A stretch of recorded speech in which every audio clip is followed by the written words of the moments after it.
කොහොමද ඔයාලට හැමෝම හොඳින් ඇති කියලා හිතනවා. ඔයාලට මතකයි නේද මම රන්නගල ඇල්ලගෙන වීඩියෝ එකක් කරා. ඒ වීඩියෝ එක බලලා නැත්නම් මම ඒ වීඩියෝ එකේ link එකක් description box එකේ දාන්නම්. මේ රන්නගල ඇල්ලට යන පාරෙම තමයි මේ පීලි 7 කියන දිය ඇල්ලක් තියෙන්නේ.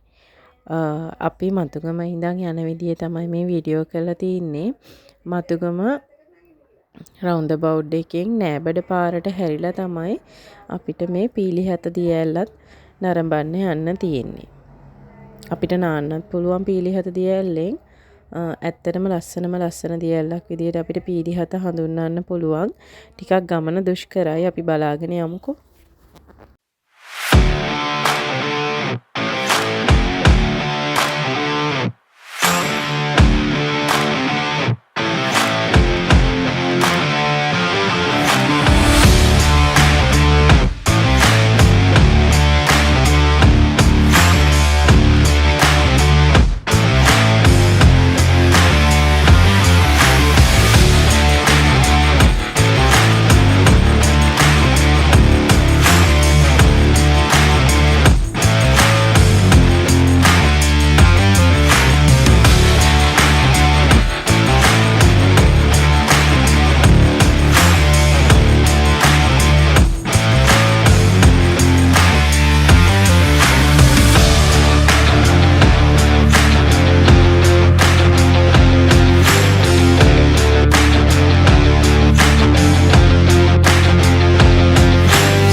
අපි දැන් මේ ඉන්නේ කුරුතුල.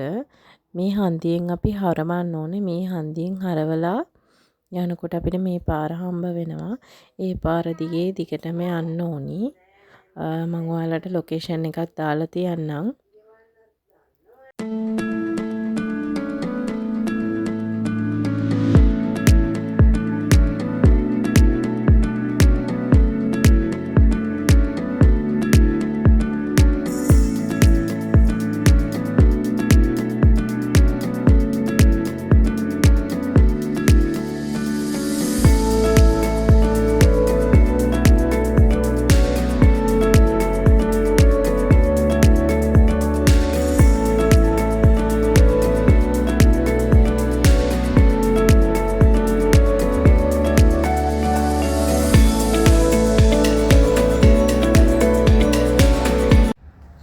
මේ පීලි 7 හරි අපි ඉන්නේ දැන්.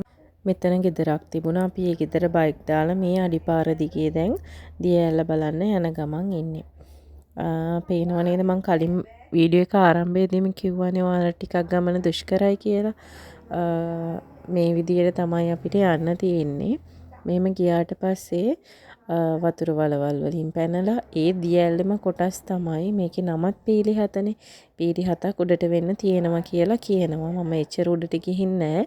මම ගියපු ටික ඔයාලට පෙන්නන්නම්. ඔය විදියට ගල් උඩින් පැන පැන වතුර පාරවල් වලින් පැන පැන තමයි යන්න තියෙන්නේ මේ සුන්දරම සුන්දර දිය ඇල්ලට. පාර දිහා බලාගෙන යන්කෝ මග තියෙන අඩිපාර දිහා.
මේ තියෙන මම කියපු සුන්දරම සුන්දර පීලිහත කියන දිය ඇල්ල. මේකේ වතුර සීතලම සීතලයි. ඇත්තටම පොඩ්ඩක් කකුල් දෙක දාලා බැලුවට පස්සේ මට නම් නාන්න හිතුනේම නෑ. ඒත් ගියේ අනිත් අයගේ බල කිරීම නිසා තමයි මම නාන්න ගත්තේ. ඒ වුණාට වතුරට බැස්සහම තේරෙනවා හරීම සනීපයි කියලා වතුර ටික. පුදුම කූල් මේ වතුර ටික. හරිම සනීපයි. නාන්න ගියාට පස්සේ ඇති තරම් නාන්න හිතෙනවා. සීතලම සීතලයි. ඔයාලත් පුළුවන් අය ගිහින් බලන්න. ගමන දුෂ්කර වුණත් ඇත්තටම ලස්සනම ලස්සන බය නැතුව නාන්න පුළුවන්. ලස්සන දිය ඇල්ලක් විදියට මේ පීලිහත දිය ඇල්ල හඳුන්වන්න පුළුවන්. පේනව නේද වතුර? දුෂ්කරයි කියලා මෙතනදි මම අදහස් කරේ මේකයි. ඇත්තටම යන පාරේ කිසිම ප්‍රශ්නයක් නැහැ. ඒ උනාට දිය ඇල්ලට යන පොඩි අඩිපාරක් මම පෙන්නුවේ.